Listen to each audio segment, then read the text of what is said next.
할렐루야. 여러분 반갑습니다. 안식월 잘 마치고 돌아왔습니다. 홀가분하게 돌아와야 되는데 제가 어깨에 좀 무거운 짐을 하나 지고 복귀를 했습니다. CBS에 제자는 일을 맡게 됐는데요. 물론 무슨 자주 출근한다거나 또 몸이 분주한 일은 아니지만 법인을 대표하는 자리이기 때문에 좀 신경 쓸 일이 있고 약간의 중압감이 있습니다. 여러분 저와 CBS를 위해서 기도해 주시기를 바랍니다. 감사한 일이죠. 무겁지만 여러분 그래서 제가 좀 어깨가 무거우니까 한번 격려의 박수 한번 주시면 고맙겠습니다.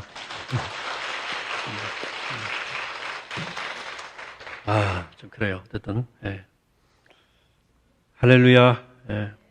오늘 맥주감사주일입니다. 맥주감사를 말 그대로 하면 보리농사 또 밀농사를 감사하는 거죠. 우리가 농경 문화를 사는 것은 아니지만 이제는 한 해 절반을 지나면서 한 해 중간 결산 감사를 드리고 또 하반기를 다짐하는 주일입니다. 제가 가을 추수감사절 때는 여러분들 감사 제목을 이렇게 써내게 하지 않습니까? 근데 그 감사 내용 중에 가끔 가슴이 그냥 찡한 그런 감사 제목들이 있어요. 좀 이거 나누고 싶다. 그런 감사들이 있는데 그런 것들을 나누려면 본인한테 양해를 구해야 되기 때문에 오늘은 제가 좀 제 얘기를 서두에 좀 하려고 합니다. 사실 돌이켜보면 살아온 세월 전체가 은혜요 감사이지요. 모든 것이 은혜지요. 제가 목회를 하면서 경험한 잊을 수 없는 감사한 일들이 좀 있죠. 제가 33살 나이에 목회를 담임 목사를 시작했어요. 부산이었는데요. 많이 낯설더라고요. 적응이 쉽지 않았고 젊은 나이라 서툴었어요. 제가 신학생과 부교육자로 했던 그 교회 그 담임 목사님이 자주 바뀌셨어요. 그래서 여러 가지 갈등으로 제가 목회자로서 어떤 그 자존감이 좀 높지 못했던 것 같아요. 목회가 힘들구나. 첫 담임 목회지에서 부임의 설교를 했는데 설교보다는 장례를 치르고 또 결혼식 주례를 하니까 목사의 권위가 조금씩 생기더라고요. 젊은 목사도 장례 치르니까 권위가 생기더라고요.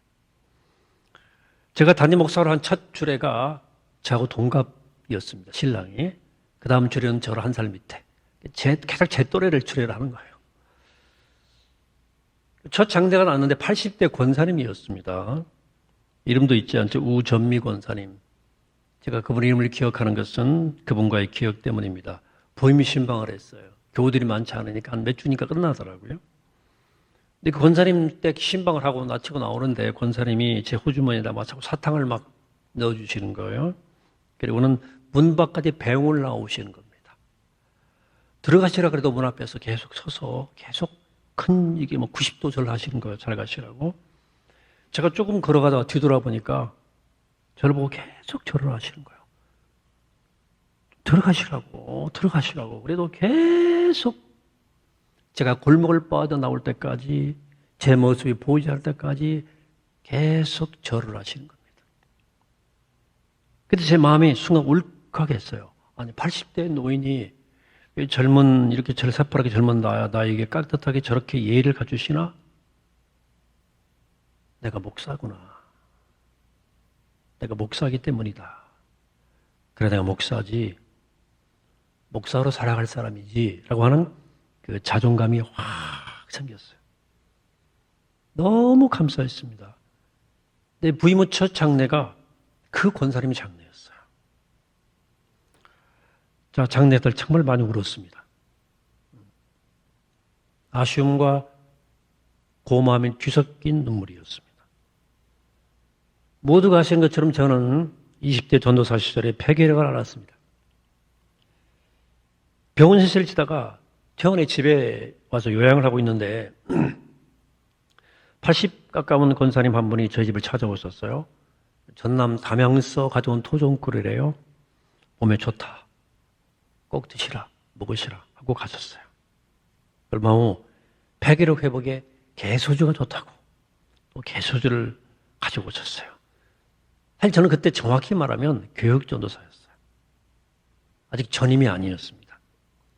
부모님 집에 살던 시절이었어요. 부모님 밑에서 집에서 또 총각이었으니까 어떻게 저희 집을 아셨는지 물어물어 찾아오신 거예요, 노인이. 저는 그때 처음으로 목회자가 하나님의 은혜만이 아니라 교우들의 은혜로 살아가는 존재라는 사실을 그때 처음 깨달았습니다. 목회하며 30대 초반에 다시 한번 제가 두 번째로 쓰러졌거든요.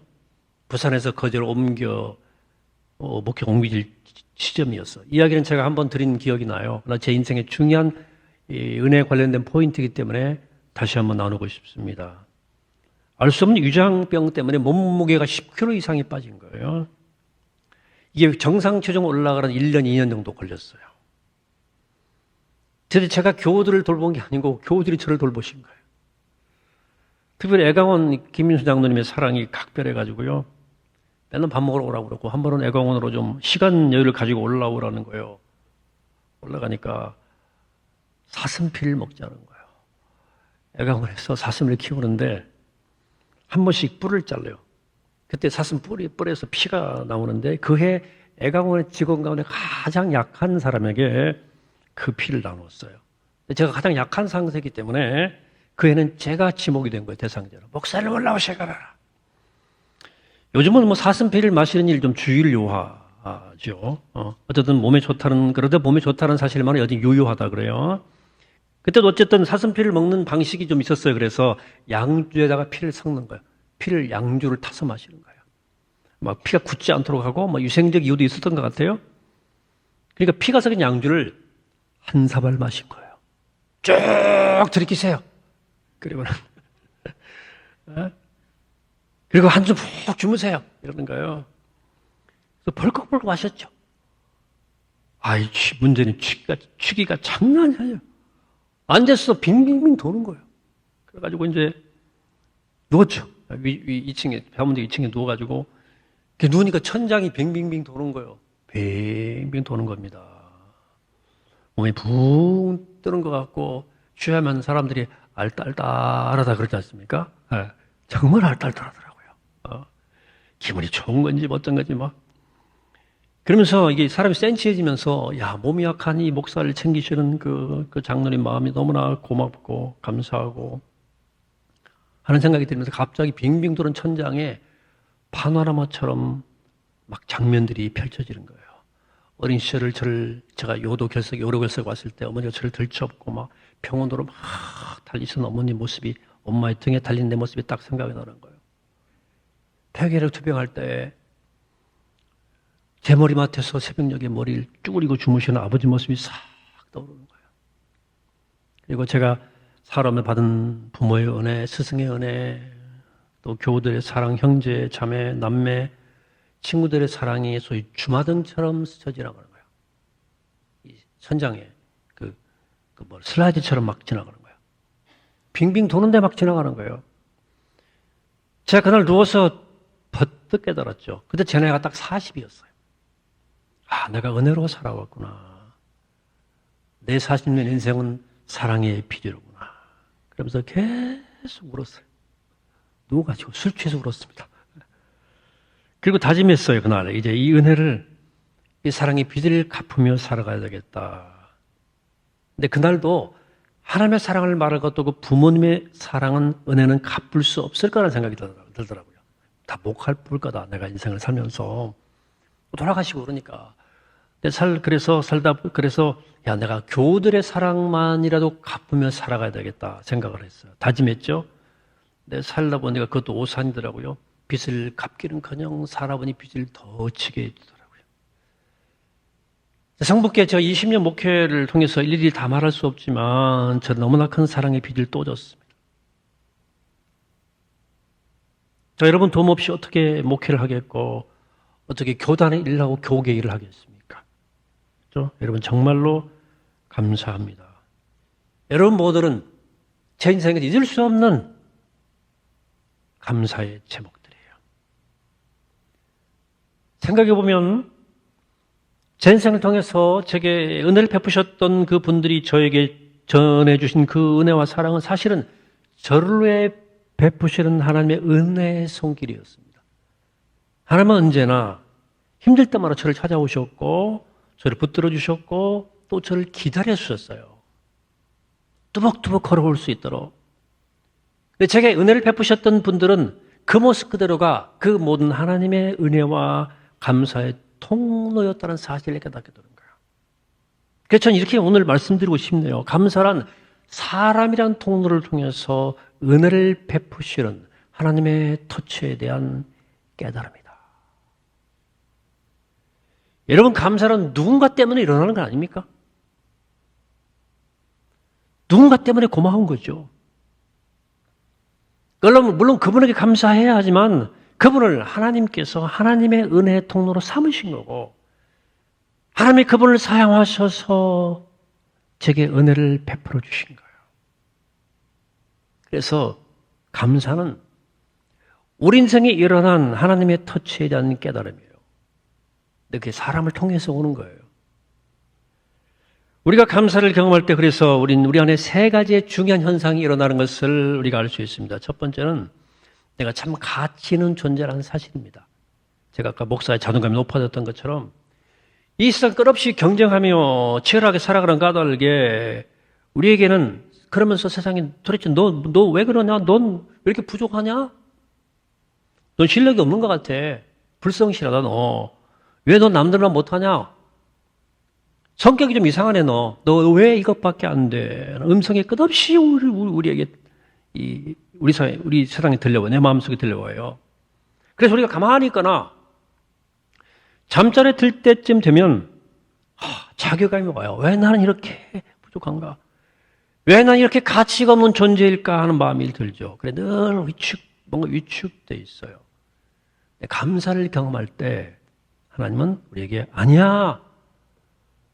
너는 소중한 존재다. 너는 가치가 있는 존재야. 이렇게 말씀해 주시는 거예요. 그 감사를 경험할 때마다 우리는 정말 내가 가치 있는 존재라는 것을 발견해요. 그 다음 감사를 경험할 때 어떤 일이 일어나느냐고 하면 내가 바르게 좀 제대로 살아보겠다고 하는 이 감동이 일어납니다. 여러분, 감사를 정말 감사한 일을 경험할 때 어떻습니까? 마음에 좀 정화가 일어나지 않습니까? 마음이 깨끗해지는 그런 느낌이 있어요. 감사할 때. 누군가가 내게 정말 고마운 일을 베풀어 주었는데 아무 감정이 없거나 형식적인 감정만 든다면 마음이 좀 오염된 사람이라고 생각할 수 있어요. 정상적인 사람이라면 감사를 경험할 때 마음이 깨끗해집니다. 그러면서 나도 인생을 좀 제대로 똑바로 살아야 되겠다 하는 마음이 들어요. 감사는 우리에게 좋은 자극을 줍니다. 그래서 감사를 많이 경험해야 돼요. 그래서 그 다음에 마지막으로 감사를 경험할 때 일어나는 현상이 뭐냐면 정상적이고 건강한 사람이라면 감사를 겪으면 감사합니다. 그것을 내 안에만 가두어 주지 않습니다. 그것이 나를 통해서 흘러가도록 합니다. 나도 감사의 통로가 되어서 살아야겠다는 의지를 갖게 된다는 거죠.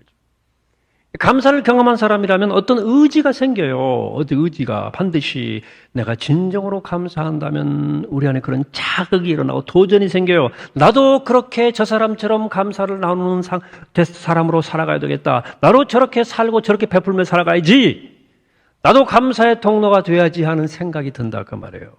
자, 여러분 이렇게 감사를 경험할 때 일어나는 이 세 가지 현상을 정리해 보면 인격적인 사건이에요. 지정의, 우리 인격 아닙니까? 이 지정의의 사건이 일어나는 것을 알 수 있습니다.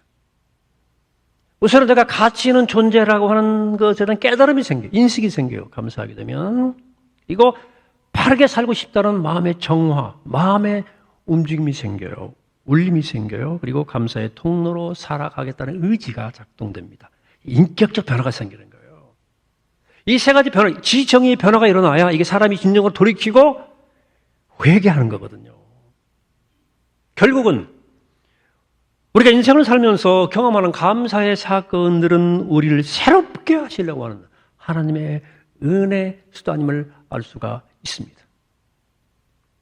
여러분, 사람이 정말 감사한 일을 겪으면요, 변해요. 변화된다고요. 자, 지정의 차원에서 변화가 일어나는 사건을 저는 오늘 빌레몬서에서 찾아보고 싶습니다. 빌레몬서는 바울의 서신 가운데 가장 짧은 서신서입니다. 겨우 한 장입니다. 그런데 매우 감동적인 사연이 기록되어 있습니다. 바울이 전도해서 그리스도인 된 사람 중에 빌레몬이라는 사람, 굉장히 살 사람, 부유한 사람이었습니다. 어떤 드라마나 소설을 정확히 이해하려면 거기 등장하는 인물들을 정확히 이해하면 아주 쉽게 이해가 되는데요. 빌레몬이 누굽니까? 바울이 전도한 사람 중에 그리스도인 된 아주 부유한 사람이었습니다. 노예도 많았어요. 이 사람은 큰 재력가였고 뿐만 아니라 그 당시에 노예 제도를 인정하는 사회에서 노예가 많았던 사람. 그 노예 중에 한 사람이 알 수 없는 일로 그 주인으로부터 도망쳐 나옵니다. 그 노예 이름이 오네시모예요. 빌레몬, 오네시모를 기억하십시오. 두 사람. 자, 부유한 재력가 그리스도인 빌레몬의 노예 오네시모는 주인에게로부터 도망을 쳐서 큰 대도시로 도망을 칩니다. 아무래도 큰 도시가 숨기 안전하겠죠. 서울 같은 대도시로 도망을 쳤는데 그게 바로 에베소였어요.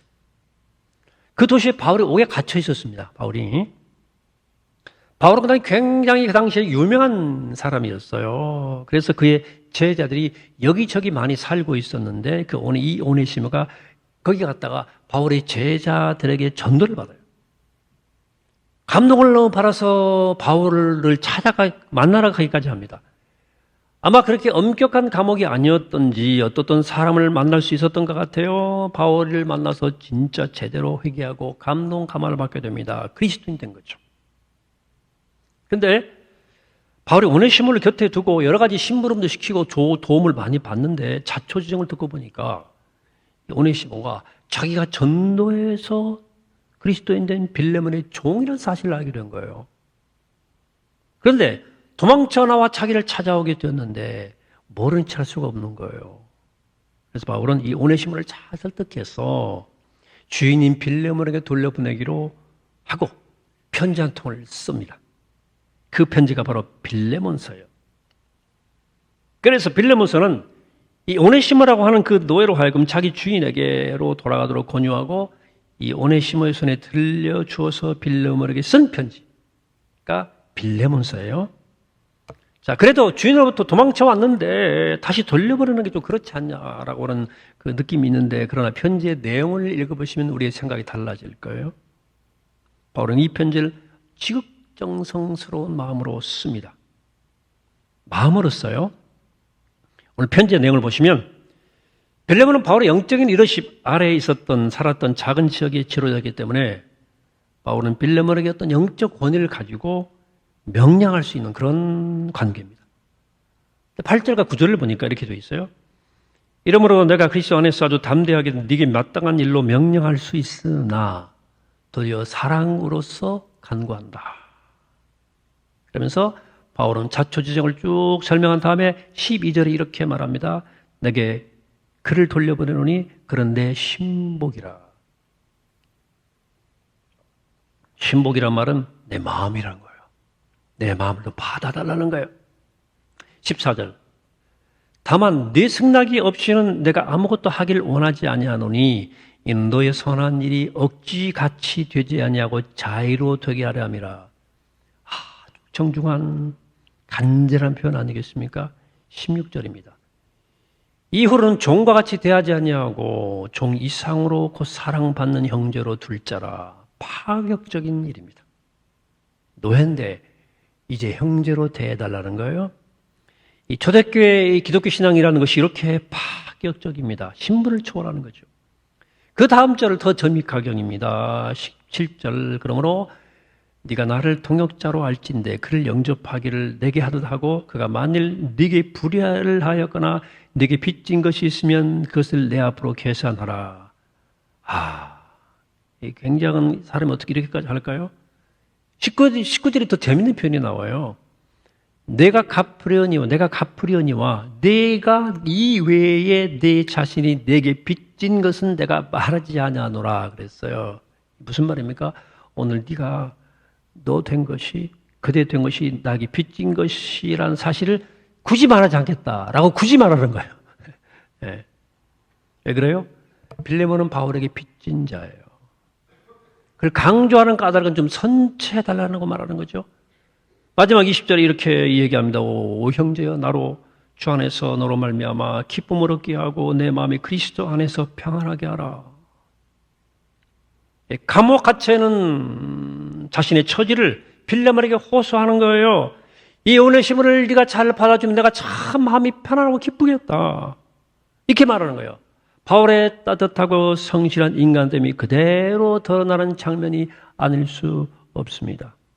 바울은 자신과의 빌레몬과의 그 관계를 특별한 관계를 악용하지 않고 아주 지혜롭게 선용합니다. 빌레몬을 최대한 존중하고 배려합니다. 그러면서 모든 사람을 차별하지 않고 형제의 자매로 돼야 된다고 하는 복음의 정신을 지키려고 그러죠. 그리고 오네시모 그 노예를 품기 위해서 빌레몬에게 최선의 부탁을 합니다. 그를 좀 나처럼 대해달라고, 빚진 게 있으면 내 앞으로 도와달라고, 내 마음에 기쁨을 달라고 부탁을 하는 거예요. 여러분, 이게 짧은 절이니까, 짧은 5분 안에 읽으니까 한번 집에 가서 차분히 쭉 이런 내용을 알면서 읽어보세요. 그러면 근데 이 빌레몬서를 수신자인 빌레몬의 입장에서가 아니고 오네시모의 입장에서 한번 읽어보시기 바랍니다. 만약 오네시모가 이 편지를 들고 가다가 너무 궁금해가지고 그 편지 내용을 슬쩍 읽어봤다 그랬으면 어땠을까요? 얼마나 감동이 됐을까요? 정말 노예인 자기를 위해 정말로 최선을 다해서 간청하는 바울의 마음을 어쩜 이렇게 깊고 따뜻하고 배려가 가득한지, 그것도 감옥에 갇힌 사람이 이럴 수는 없는 거예요. 눈물 없이 읽을 수 없었을 것입니다. 오네시모에게 바울은 감사라는 은혜라는 말로는 부족한 하나님의 은혜 통로 같은 사람이었습니다. 여러분, 근데 바울이 어떻게 이렇게 하나님의 은혜와 감사의 거룩한 통로가 되었을까요? 바울은 유명한 말씀이 있어요. 나의 된 것은 내가 아니고 하나님의 은혜로다라는 고백이 유명한 고백 아닙니까? 바울은 자기가 예수 믿는 사람을 때려 죽이고 잡아 체포하고 핍박했던 죄에 대해서 늘 빚진 마음이 있었어요. 빚쟁이 의식이 있었어요. 부치 의식이. 주님이 자기를 사도로 불러주시고 은혜를 베풀어 주신 것에 대해서 늘 감사가 넘치고 있었어요. 나 같은 놈을 이렇게 세워주셔서. 바울은 평생토록 그 은혜를 갚는 마음으로 살려고 한 거죠. 하나님의 은혜를 갚는 삶, 하나님에게 받은 그 감사의 통로가 되어 사는 삶, 이게 바울의 삶이었습니다. 그리고 바울은 이것이 그리스도인들의 삶이 한다고 가르치는 거예요. 여러분 한번 생각해 보시기 바랍니다. 바울을 통해서 깊은 감사를 경험한 오네시모에게 어떤 일이 벌어졌습니까? 아까 말씀드린 세 가지 현상이 벌어졌을 거예요. 내가 비록 노예고 종이고 정말 비참한 출신이지만 내가 정말로 여전히 귀한 존재구나. 하나님 안에서 앞으로 남은 인생 내가 정말로 바르게 살아가야 되겠다. 그리고 나도 다른 사람들이 저 바울 선생님처럼 이 나에게 해줬던 것처럼 누군가에게 이렇게 은혜와 사랑을 전하는 통로가 되어야 되겠다 하는 각오를 하지 않았겠습니까? 이것이 감사가 일으키는 놀라운 사건이에요. 말씀을 맺겠습니다. 사랑하는 여러분, 하나님의 은혜와 감사는 나를 통해서 반드시 타인에게, 남에게 흘러가야 됩니다. 내 안에 머무르면 그것은 더 이상 은혜가 될 수 없습니다. 그냥 내 욕심을 채운 탐욕 같은 것에 불과해요. 내 안에 또 다른 원망으로 바뀔 수도 있습니다. 흘러가 보내지 않으면 감사를. 은혜와 사랑은 끊임없이 흘러가야 됩니다. 사랑을 받고 은혜를 받으나 그 받음에 익숙해서 둔감해지면 우리 영혼이 고여요. 병들 수 있습니다. 나를 통해서 그 사랑과 은혜가 흘러가야 돼요. 근데 때로 여러분, 그런데 내가 사랑을 베풀고 은혜를 베풀고 사랑을 나눌 때 이런 생각 들 때가 가끔 있죠. 이거 밑 빠진 독에 물붓기 같다. 여러분, 그런데 사랑이란 것은 본질이 밑 빠진 독에 물붓기예요. 자식 키워보세요. 끝도 없습니다. 손해보는 것 같아요. 그런데 비록 밑 빠진 독에 물 붓는 일이라고 할지라도 아무것도 바라지 말고 하나님은 우리에게, 나에게 밑 빠진 독에 물 붓듯이 사랑을 부어주었듯이 그렇게 다른 사람에게 부어주어야 됩니다. 바울이 그랬던 것처럼 우리도 다른 사람들에게 내게 온 하나님의 은혜와 감사를 지극한 마음으로 조건 없이 나누어 줄 수 있어야 됩니다. 이렇게 내가 하나님의 은혜와 감사를 이웃에게 흘려보내면서 하나님의 신실한 감사의 통로로 살아갈 수 있다면 하나님께서 앞으로도 우리의 삶과 인생 위에 끝없는 감사와 은혜를 부어주십니다. 분명히 그러세요. 그럼 사랑하는 여러분, 은혜 받은 사람으로서 은혜의 통로로, 감사의 통로로 살아가시길 바랍니다. 감사를 계속 재생산하고 감사를 나눠가는 주의 감사의 통로로 살아가는 주의 백성 다 되시기를 이 시간 주의 이름으로 간절히 축원합니다. 기도하겠습니다. 하나님, 우리 인생 돌아보면 적어도 한 가지 이상, 두 가지 혹은 수도 없이 많은 감사의 사건들이 있었음을 하나님 앞에 기억합니다. 어느 누구의 삶에 그런 감격적인 일들이 없었겠습니까? 그러나 주님, 그것은 하나님께서 그 거룩한 통로를 통해서 우리에게 베풀어 주시는 사랑과 은혜인 줄로 믿습니다. 주님, 궁극적으로 우리도 주의 은혜와 사랑을, 감사를 받았으니 우리도 거룩한 감사의 통로로 살게 해주셔서 끝없이 온 세상에 감사가 퍼져가는 거룩한 도구로 저희를 쓰시고 축복하여 주옵소서. 우리 예수 그리스도 이름으로 간절히 기도하옵나이다. 아멘.